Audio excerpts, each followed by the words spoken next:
is Monday morning and this is what happens. Welcome and thank you very much for joining us on Mahala Monday, this very, very special Monday, the 23rd of November. Now, as you know, of course, we are streaming live on YouTube and on Facebook. So thank you very much for taking out the time and being part of this show. And I tell you what, today is a very, very exciting show. And as always, of course, my name is Dougal, but more importantly, my partner in crime, which is Rhoda, she's always here. And we've got a special guest with us. Morning. Morning, Marlene. Welcome, Marlene. Welcome to Mahala Monday. I think I'm so privileged today just to be here. I'm glad. It is really fabulous having you here. So thank you very much. Marlene le Roux, very little introduction needed. She is here with us. And I'm going to get straight stuck in and tell you exactly why we're here today. And also we would like to welcome to the Mahala Monday team for today, Jabbar Muhammad, a deaf interpreter that is joining us this morning. So Jabbar, morning and hello. Thank you for joining us as well today. So what we've been talking about over the last couple of weeks and leading up till today, and you all know this, we've been highlighting, Rhoda and I have been talking about this for weeks, of course, here at Nickay, and what we've been trying to do with Mahala Mondays, of course, is give you the tools so you can make that informed decisions. Yeah. We've been talking to TVET colleges, we've been talking to all sorts of colleges, tertiary institutions, and you can find out a little bit more about it. And the one thing, Rhoda, that has come out of this week in and week out is the fact that we've been talking about NSFAS. We've been talking about the National Student Aid Financial Scheme. This is what we've been talking about. That's right. And the 30th of November is the cutoff. That's the cutoff, guys. Remember, this is an opportunity for you to be able to get the funding to achieve those moments, to become somebody in this world. So take advantage. The 30th is cutoff. We need to take advantage of this. It certainly is. And precisely for that reason, is why the one and only, the incredible, and I describe her as a dynamo in the teaser. Definitely. I certainly did. I can't lie to you. And that is exactly why Marlene le Roux has joined us today. That is exactly why she is with us. And the reason Marlene le Roux is with us, because she is an activist for people with disabilities. And you also perform certain duties as part of a task team from the president to assist going forward society and help with different challenges for people with disabilities. That is what you do as well. I think very important, I want to say to Rhoda and Nickay Production, thank you. And thank you to Jabbar. Thank you to Nickay, because they are just a beautiful company that's always giving back. And that's why I want to give my time back to Nickay. Straight into this is that I do sit on the presidential task teams for persons with disabilities to look on various ways of, because we're a country with so many policies, but implementation is lacking. And also implementation to look at quality. It is not that we don't have the money or the resources. It's to look at how can these resources reach everybody in our society, especially if it is our tax money. Now, where do I fit in? Yes, good question. I think it's like I can have now my red lips on, but I do come from the rural areas. I come from Wellington. I contracted polio when I was 3 months old, and it was only education and the education came because my mother and my granny was seasonal workers, farm workers and domestic workers, and my sister's brothers, factory workers. Very poor community in a very small nutshell, I want to say, because you need to give background and context so that the learner or the student that listening today can realize that if I can do it, they can do it. And I didn't had a NSFAS bursary. I just want to make it clear, is that, but by that time, my mother had decided when I was in grade 1 that time when you have a seasonal work or a domestic worker, you don't get paid for the day because they went to go and enroll me because they decided that their disabled little girl, and that time they used the word still cripple, to go to school, grade 1. The principal said there's no, but they don't have space. They decided to have a sit-in. They weren't feminist in their minds, they weren't activist in their minds, but that day, they changed my life. Education. Why I am passionate about young people getting into tertiary education, but first into basic education. On the presidential task team, we're all wonderful people, activists, persons with disabilities in themselves, and they know the plight of persons with disabilities. And I think that's a plus. But we've also realized as a task team, don't make us tokens. Don't just say we're a task team without a bite. Don't make us task team members so that the president can tell the world or the public, but there's a task team. Forget about it. Yeah. My plea is, and I want to say it here today, that every ministry, every department, every head of department in all the provinces needs to have a 10-point plan for persons with disabilities, young people, to get a job. What is the opportunity for young people to be streamlined and to mainstream in the job environment? Because if you have a job, we talk dignity immediately. Back into NSFAS. If you don't have a matric certificate, you immediately eliminate yourself, Rhoda. No, so true. So, my plea is that the special needs schools should first prioritize that they must do matrics, grade 12. NSFAS can't help with anything if you don't are enrolled now with being a grade 12 matric certificate. I want to emphasize that.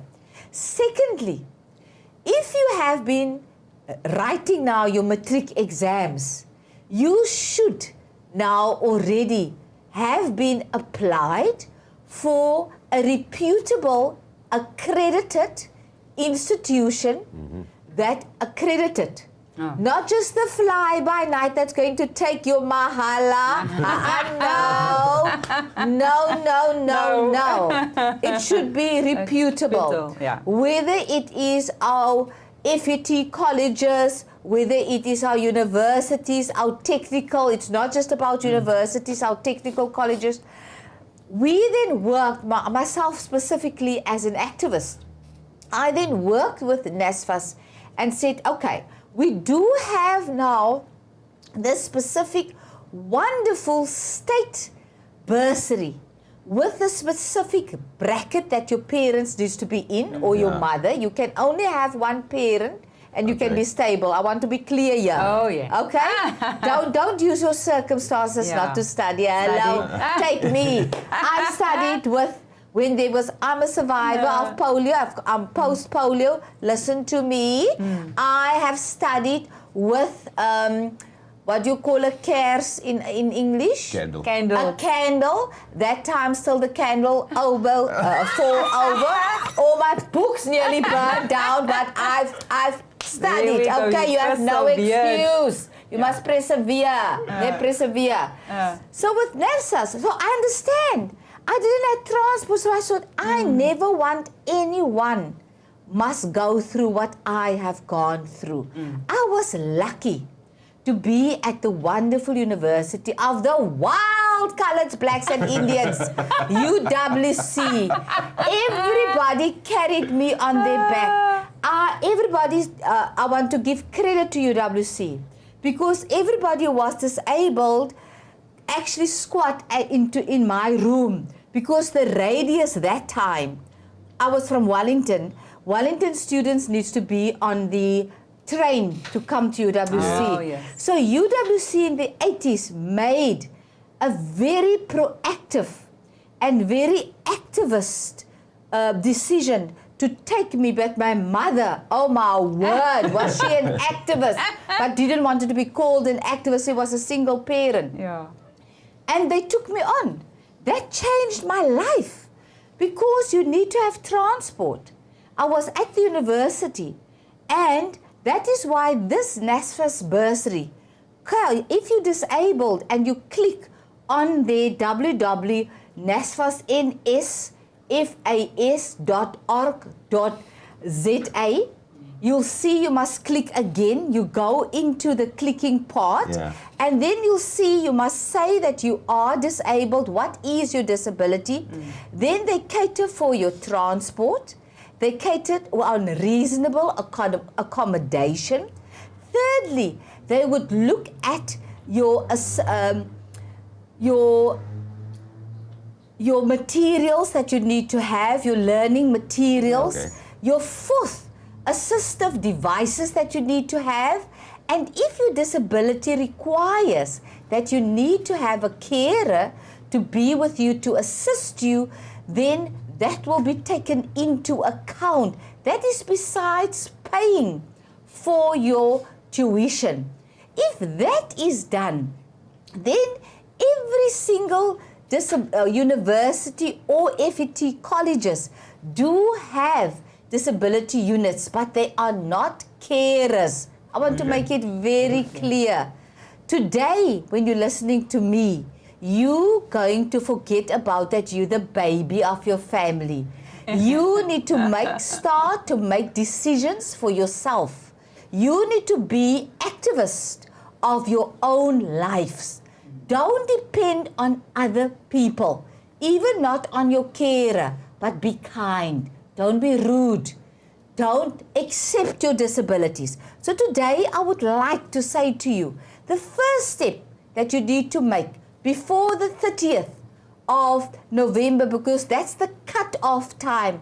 We can't help you after the cut-off time because I'm not going to leave NSFAS. I'm going to ask, how many persons with disabilities applied for the bursaries? I want to see the stats.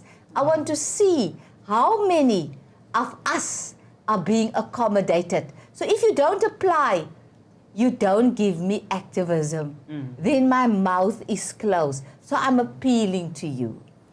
That's so true. And it is wonderful that you put it in that way, because that sort of makes sense. And I wanna go back and ask you this. So we know over many years now, or at least a long period of time, there has been that financial aid available for students. Now, in the past, how long as NSFAS, or has there been the ability for us as a nation to look at possible and potential students with disabilities? Have we always catered for them from day one in terms of financial aid? Because as you alluded to now, the demands are there. There's special devices. There's a lot of things to consider here. It is not that easy. And now that we're actually moving on that right path, our disabled segment of our community, are they really coming to the party as well? There are two things.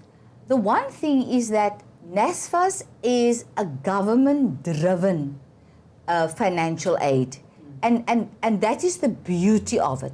So it must be correctly administered.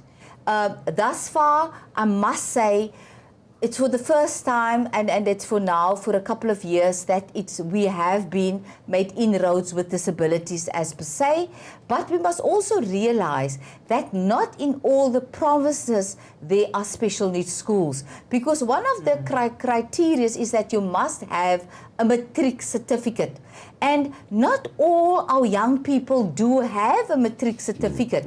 So that's one of the elements in the next round that we would like to work with NSFAS by saying, if you have, we call it prior learning experience that the universities have now embarked on because of our past that we have, that everybody didn't have access to the universities, but they have the working experience. So then you are fast tracked to be accepted at the university. The same thing we would like to do with young people with disabilities with a certain age gap, that they can apply to NSFAS for a bursary. The second aspect I would like to say is that higher education must form a partnerships with the special needs schools in order for the special needs schools to equip their learners to apply well in advance to NSFAS so that their universities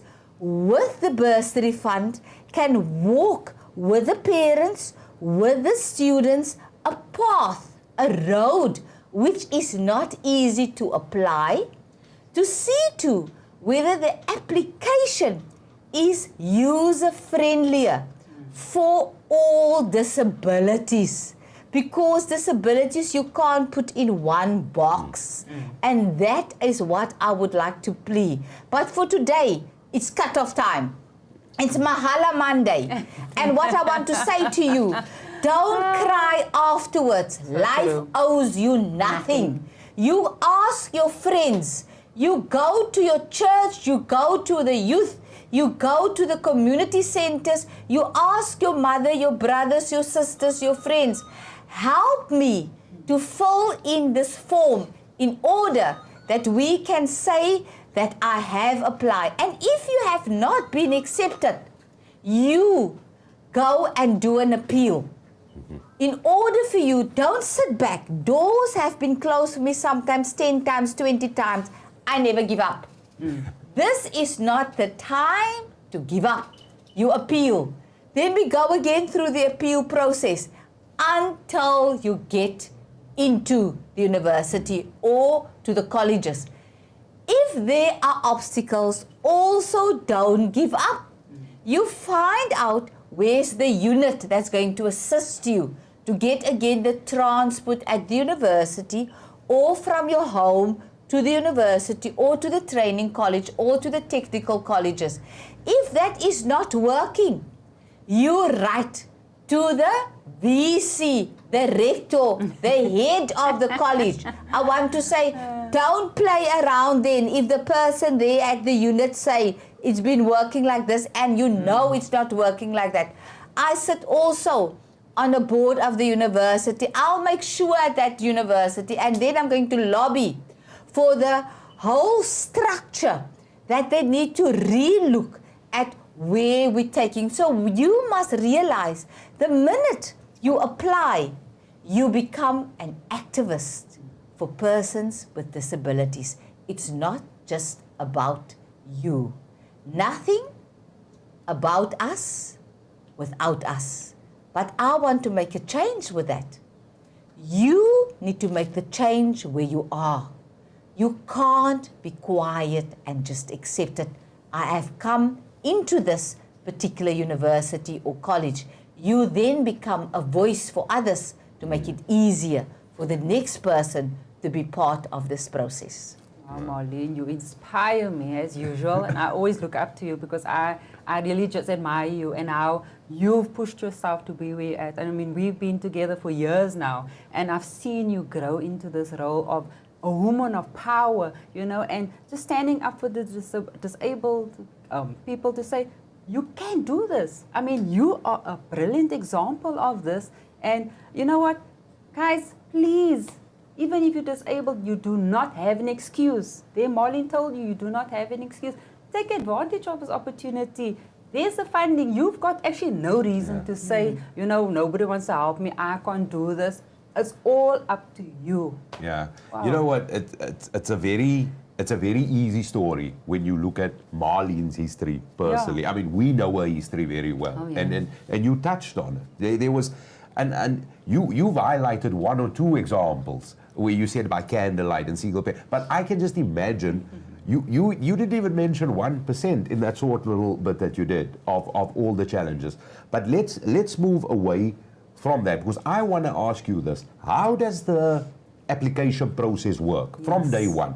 And firstly, any possible or potential student right now, you gotta have the matric, so we know that. Yes. This is the one thing, you gotta have You matric. must. And there's certain criteria in terms of per annual income and all of these sort of the boxes that you need to tick. So there's that little bit of a prerequisite criteria, if you could call it that.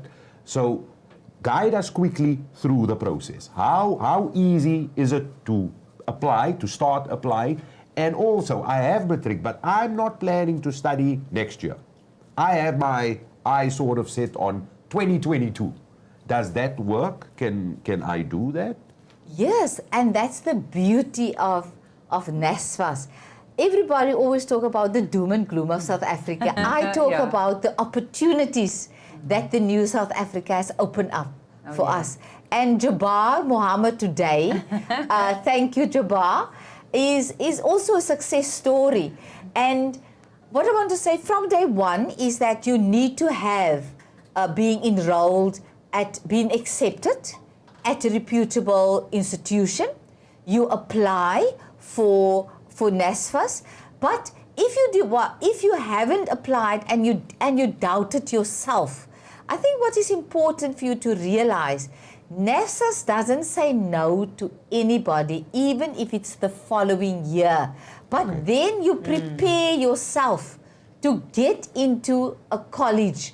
If it's 2021, you then get all your paperwork done. So you mustn't give up if you don't get the 30th of November's application in. But I want you to state it to you, is that you can still get in on the 30th. So you must go now today to make sure that you have an affidavit, that you write it up, or somebody do this to you, or for the clinic.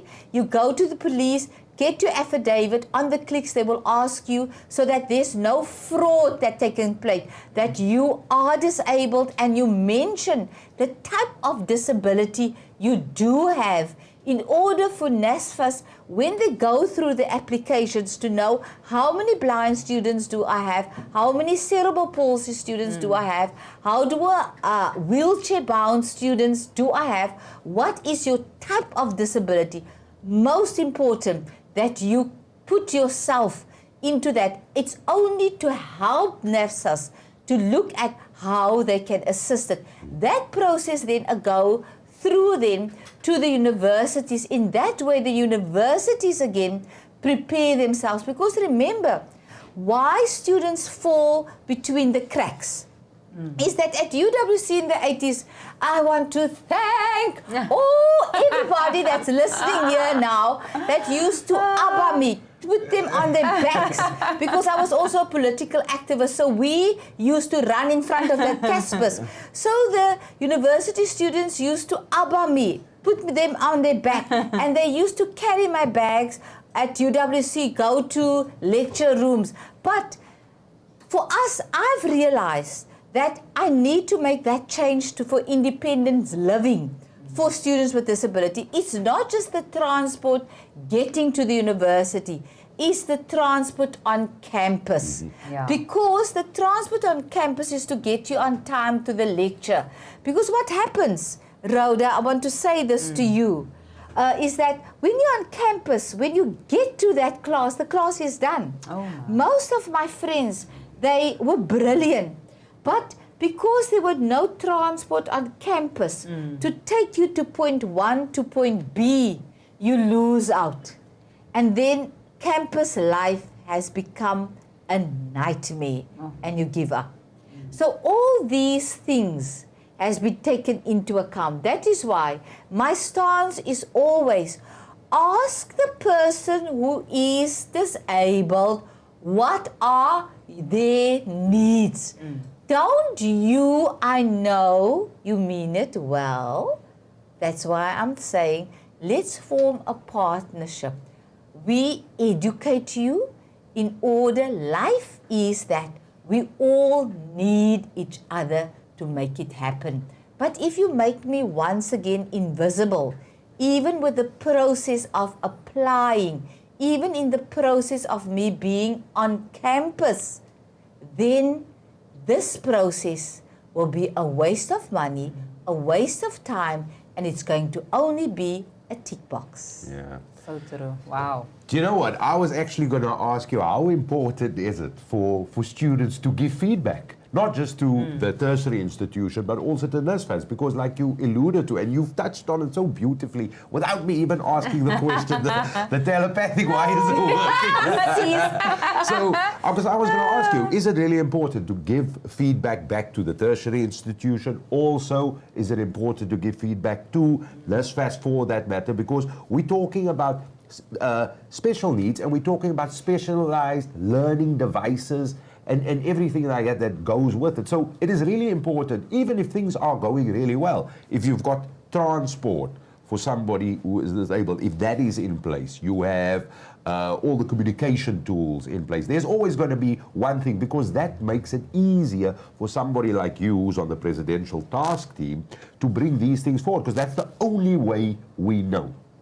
I want to say with the 3rd of December, we're seeing the president. So I'm on the work stream of inclusive education, and I've asked specifically that the NSFAS did a presentation.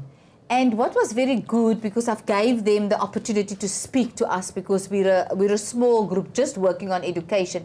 Basic education didn't turn up for the meeting, but NSFAS turned up because they want to make a difference. Oh, yeah. And one of the things that we want to do after the 3rd of December, when we have spoken to the president, and I hope that I can send this particular insert to the president before the 3rd of December, that we have a debriefing with NSFAS, how many applicants applied, so that we can see what road show afterwards we still need to do, so that when it comes to this time of the year, we know there was a student group, not me, that I'm never finished studying, but you need to have a young group with the youth that will say this has worked, this didn't work, so that you have a focus group that works alongside with NSFAS to debrief and say, okay, maybe we need to adapt it. And I must say to you,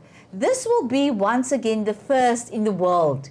And kudos to the South African government. Oh, yeah. Wow. That is amazing. It is really, really amazing. Yeah. So there you have it. If you've just joined us with us this morning on Mahala Monday, Marlene le Roux, and we're talking everything NSFAS. And the most important thing, 30th of November is the cutoff. 30th of November is the cutoff. You please, this, and I want to go back to what you said right at the beginning. This is a golden opportunity. It's on a platter. Yes. He has an opportunity for you to do it. And more importantly, the circle is bigger. Because if you make full use of this opportunity and everything goes well with the amount of effort that you put in, you plow back into society. And NSFAS is government funded, so it all comes back. It's from our tax money. We all got to do this. Oh, yes? So true. Yes. So guys, take advantage of this. This is the opportunity. You actually have no excuses. You know, Marlene, thank you for being here. Oh my word, this is so inspirational. And you know what? Listen, guys, take advantage of the opportunity that has been handed. Marlene has put in so much hard work to make this possible. So take advantage of it. Go and apply. All are disabled. You do not have an excuse. Go and apply for this funding. It is available. Yeah. I want to say thank you to Nickay Productions. You are always really on the edge, right on spot. Yay! 30th of November. Don't forget. It certainly is the 30th of November. But before we leave, and before we bid you adieu, firstly, from our side as well, thank you so much for taking the time and being with us on Mahala Monday. So we know you're very busy. And especially, I'm just glad I've got the person next to me who's got the president's ear. That's just where I am. I make sure. I feel so sad. I must say also, because we go into this month, I'm not into days that we need to celebrate. It's introspection and to look at how did we improve from last year. It's also about GBV, gender-based violence. Oh, yes. So I also call every male in parliament. I give them female names in order for us to walk in the path of women. So I call the president, Sarah Leen, watch out. Speak to your leadership. because we need to have role models. We can't just talk anymore. Talk is over. It's done. We need to walk the talk. Certainly as easy as that. That's how it is. So there you have it, of course. The 30th of November is the all-important cutoff for NSFAS application. As we know right now, also, if you are a student and you currently are a disabled student, of course, this is a wonderful opportunity for you to really get the funding that you need. And furthermore, it's something you owe yourself. Any student, you owe this to yourself. Here's an opportunity for you to improve everything around you, and that is the most important thing. So that is the message we want to leave you with today. Be the change that you want to see, and here's the opportunity for you to do that. This has been a very, very special broadcast for Mahala Monday. It's been an absolute privilege having you here, so thank you from Rhoda and I. Marlene le Roux, thank you so much for your time. Thank you so much for being here. And thank you for making such a passionate plea to our community out there to really take up this opportunity and make sure they get their applications in before the 30th of November. So thank you very much. My last word will be, and I think you will realize why I'm doing it, is that persons with disabilities, our lives, in all aspects, in our society, our lives do matter. Wow, beautiful. It certainly does. It certainly does.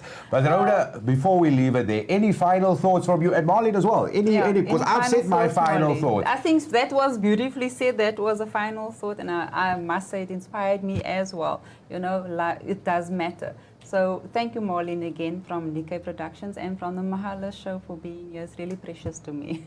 Mahala! Don't forget, subscribe and hit that bell.